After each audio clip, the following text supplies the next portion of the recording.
Hello everyone, this is Ali. Welcome to another video. In this video, I'm going to be talking about one of the requests from the viewers. In the previous video about you're doing the async programming wrong in C#, one of the viewers asked if we can build a rule for type of Fluent API. The rule for basically comes with the Fluent Validator.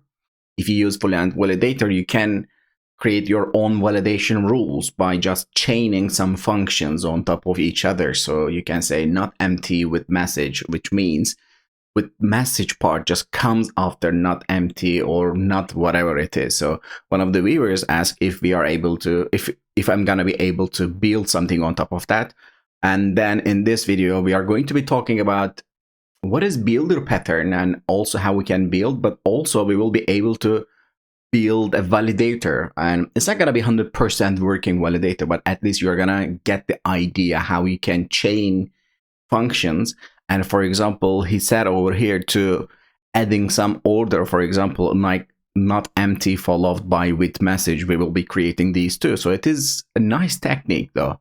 If you want to see a real-time example, for example, how you can chain functions or how you can use the builder functions, I had an open source library over here. I call it Input Reader. It's got a NuGet package too. So it basically allows you to read the data from console from the user with some rules. For example, it says yes, no, which means the user needs to input either yes or no, but you can say the allowed values are yes and y and n, and the case sensitive is true or something. With the error message, for example, if they put something else, you can show the error message. You can ask the question, are you sure or something, and you can read then it returns yes, no input data, so you can use it. In this case, we are now building our rule, for example, here. This is a good example. And the other one is integer, for example. In that case, I'm basically asking user until it is valid, and my validation is basically this action. So in this action, I'm asking user to input an integer only, but it has to be one digit only. Why I'm checking this, its length to be one.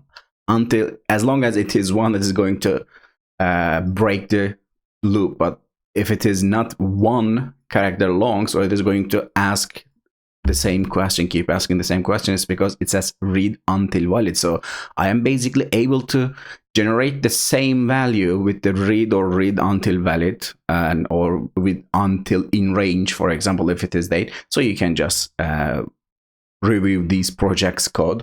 But if you are also interested in with Rust, I did the same thing for Rust. So it doesn't have a cargo package, but it is just one of the others. So it is again WithMessage, with error message, pre-validate, and then read until valid.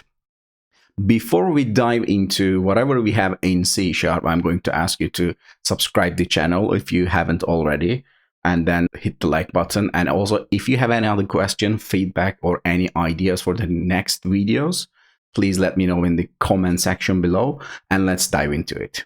Now let's talk about builder pattern. What builder pattern is actually a pattern that allows you to build something and then use that whatever you build. The good example would be, for example, Fluent URL builder. So you may want to build a URL, you may want to build a HTTP request, for example, to use later.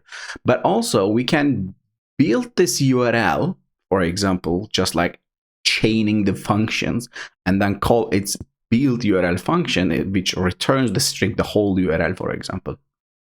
So we can start with the base URL, and we can add headers, for example, if it is request, and for an instance, and then we can add another header, and then we can add query param, and maybe another query param. Maybe you can just add any other stuff or something. It really doesn't matter. But what I'm trying to show you here is that we can chain some functions here and then build the URL. So we can actually say URL and add that build URL here. It's because all the other functions here, if you see with base URL, returns the Fluent builder itself, which means if you have the ability to call that function and as it returns itself, so Fluent URL builder, whatever you are gonna have here is gonna be the same. So again, you can call with base URL with at the time. Or as this add header function returns the same stuff over here, even you will be able to call the base URL here. But as this works, but it is something that we don't want, right? So we don't want to set the with base URL more than once. It needs to be set once, and whatever comes after that still should be applicable for the Fluent URL builder. But also, I shouldn't have with base URL function after any of these. It's because I've set it once. Maybe these should appear after I call the with base URL. In this case, basically, with base URL shouldn't return the Fluent URL builder. It's because it has all the functions. So it needs to return something that contains all the other function that we should be able to call afterward, right? So this is the problem with URL build. This is the problem with this implementation of URL builder. If we check the code over here, as you can see, it is super simple, actually. Let me get these. So with all the base URL, all the other function, as I said, it returns the function class itself. And how does it do? Basically, just this. And we have all the properties that we are storing it. It's because we store some data here, here, here, here. And then when we call the build URL function or build function, it needs to use this data to build something, right? That's why we are saving the data the user are passing, and we are returning this. But again, we are not happy with having the same function again and again. And Fluent Validation doesn't have this one. For example, if you start your validation rule for function, for example, then you are able to find one of the rules, not empty, not equal, not one, not two, not something, or whatever rule you've got, you can customize it too. And then it follows, it's followed by with message function. In that case, if that rule doesn't match, and then this message will be returned or will show up, whatever it is. And then after WithMessage call, you will still be able to find the other rules. But without selecting any rule, if you don't select any rule, you're not going to find WithMessage appearing in the IntelliSense. You're not going to be able to call it. So we will be doing something like that. And what I want to do is I want to have, for example, let's start with the class validator, right? So I'm not going to create the whole Fluent API, Fluent Validator stuff, but I want to start the validator. So I can use it. I want this validator to have some rules. For example, NotEmpty, NotNull, maybe these two, maybe, or not something. So I want this validator to have some rule, but obviously I'm going to create an abstraction on top of that, and we'll be using this. Let's create this abstraction here, say public interface, iRule builder. In the Fluent Validator, as the rule itself, accepting an parameter name, or it uses the expression, lambda expression, but I'm not going to get into too much detail of that, but I'm just going to say, okay, this is just generic. It can be string, it can be integer, it can be anything else. So I'm not accepting lambda expression or something. But what I say here is that iRule builder should have some rules, right? And then this function actually needs to give me ability to use this one. And then let's start adding some rules. For example, let's say I want to have NotEmpty or something like, but in this case, if I return this, let me add this one actually. So I will have a NotEmpty function, right? And then I will have not function. In my implementation, my rules are this. Maybe let's say the same not, and we accept value, and we are going to ask the value cannot be the same, so equal maybe, right? Not equal, let's say, not equal to this one. And let's create the implementation for this one, right? So let me create the rule builder, public class rule builder. It's going to be iRule builder, and it's going to pass the T to that one. Which means in this one, I'm going to have these rules, implement interface. So not empty, not something. Maybe this one accepts string property name, let's say string property name. maybe generic property name, but let's now accept property name. We are not going to use, but we need to pass something, so lambda expression or something. This is going to be the property name we are going to check, and it may be t actually.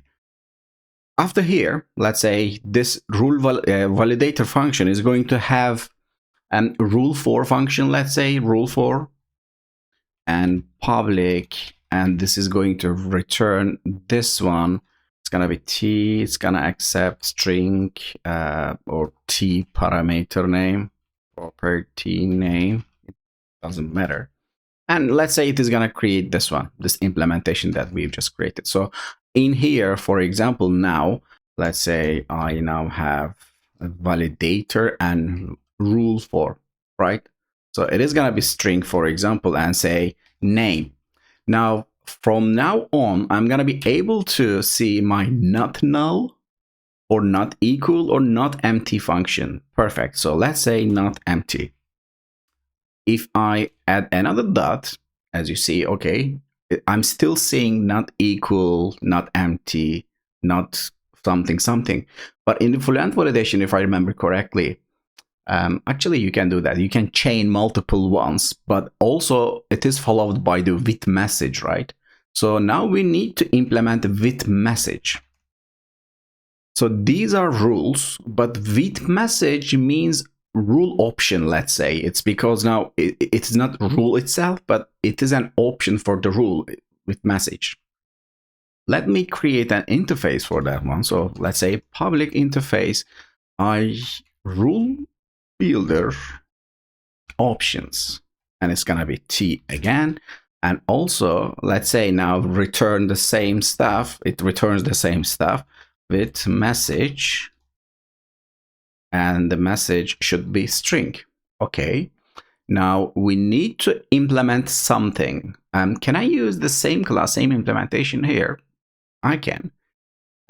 It's because my NotNull, not triple, NotNull or not equal or NotEmpty function, if it returns the rule builder itself, and I'm not going to be able to access WithMessage, right? It's because it is under this. So I can do something here, like I can add another one. Let's say we get this. So now I'm making my rule builder implementation to have the same stuff. So let me implement this, implement interface. And in here it is double, triple. Okay, so I now have WithMessage. Let me come over here and show you something. So now I'm having NotEmpty. If I add something, will I have with value WithMessage? No, but I will still have not empty, not equal, or not null. So in that case, not empty. So the rules itself needs to return something I have WithMessage, which means WithMessage comes from a rule builder. So these needs to return whatever I have here. So rule builder, and this is gonna return rule builder. And I need to update this one here too. Let me get this, and boom. Okay.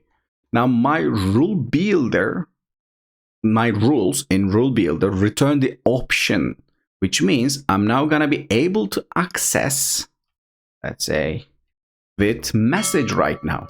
Okay, so WithMessage I pass something. So let's check what WithMessage returns. It returns rule builder option, but which means I'm not gonna be able to have not empty, not equal, not null functions afterward. It's because it again returns itself, which means I can have only WithMessage. Okay, there's something wrong. It's because I should be able to chain another rule afterward, right? And or maybe not something here.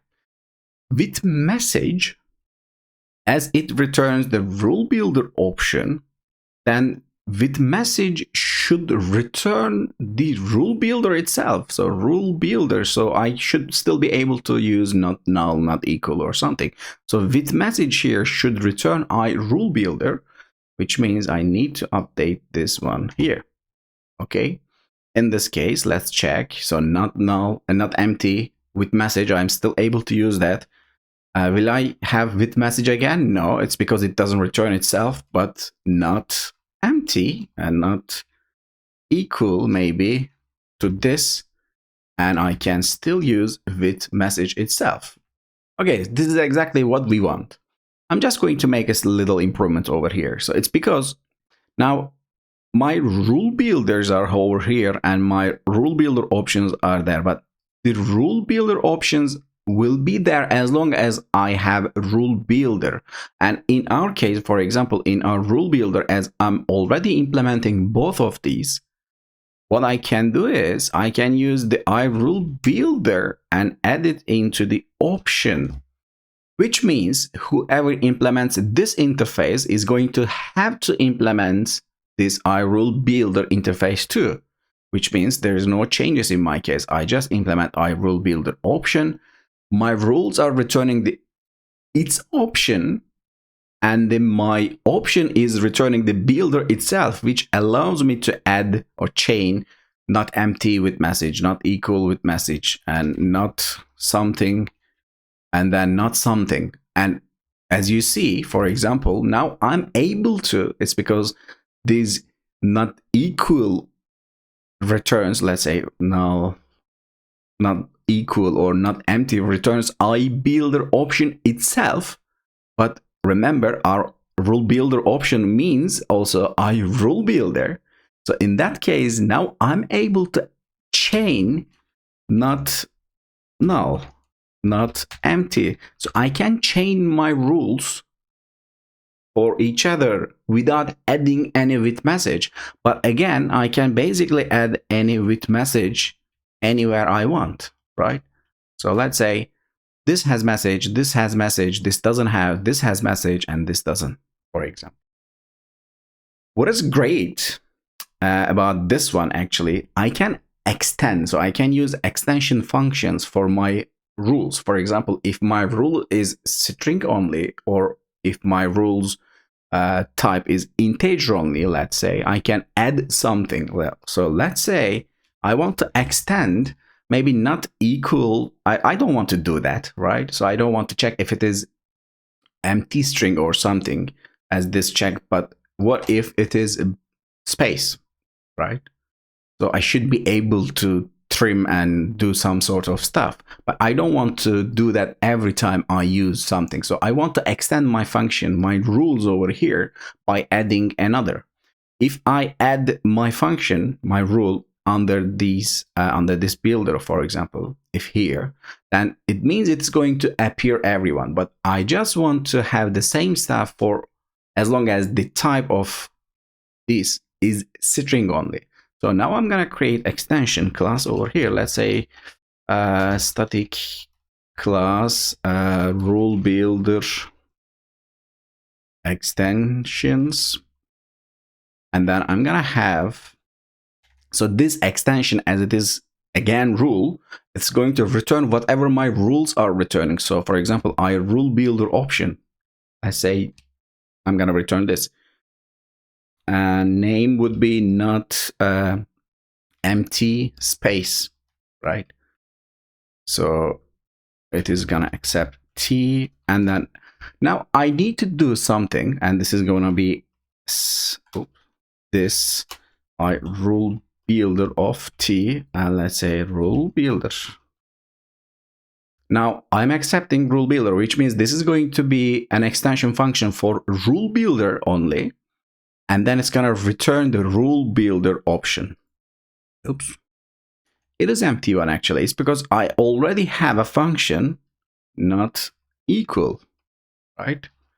So I'm gonna check if whatever the value is not equal to, let's say, this one. And what does it accept? T. Okay, this is my mistake. This is gonna be applicable only when the T is string. So that's why it fails. Let's get you here. Just comes so big. And let's make this static too and return this. Actually, this doesn't have this. Okay, as long as I have string rule builder, now this function, not empty space, is going to be applicable, right? So now I'm basically saying whatever you have in this rule builder, whatever you have here, for example, this is my rule builder, whatever you have here, the value, say, not name, it's not going to be property name, it's going to be probably value, let's say 3 or 1, whatever it is. And now it cannot be this one, empty space, one empty space. We can just check, we can do some trimming or something, but it is not the subject of this topic. So now I should be able to add not empty space, as you see. And okay, and then it should still be with message, or maybe I'm just gonna chain another one, not null. So as you see, I extended my type flow. But if it was something else, what if it was integer, for example? So I'm not gonna have this one, but let's say 5 and then 5. Oops. But as you will see, I'm not gonna have, or I said 5, but it is 6. I'm not gonna have this not empty space. Let's say not empty space. It's just not empty, which means 0, maybe. Maybe this not empty should also be applicable only for a string. But in this case, as it is integer only, and I extended my functionality, my rule for strings only, it is not appearing over here. But here, as it just behaves like the other rules. So this is actually tweaking the interface, or tweaking the abstractions, or tweaking the class, whatever you have here. As I just said, all the rules returned their options, and whatever you have in the option needs to return the rule itself. It's because after that option, you'll still be able to chain your rules on top of that, right? So it is easy. So you can use the same logic. You can just see the source code of Fluent Validation. It basically does the similar stuff. It is not super complex. And builder pattern is one of the most commonly used builder patterns. Let me know what you think about this rule builder. If you use any builder pattern in your project, maybe a real-time project, a real world project, maybe you're just, I don't know, sample project, maybe for your YouTube videos, I don't know, but let me know in the comment section below. And if you like that video, please hit the like button. Until the next video, happy coding.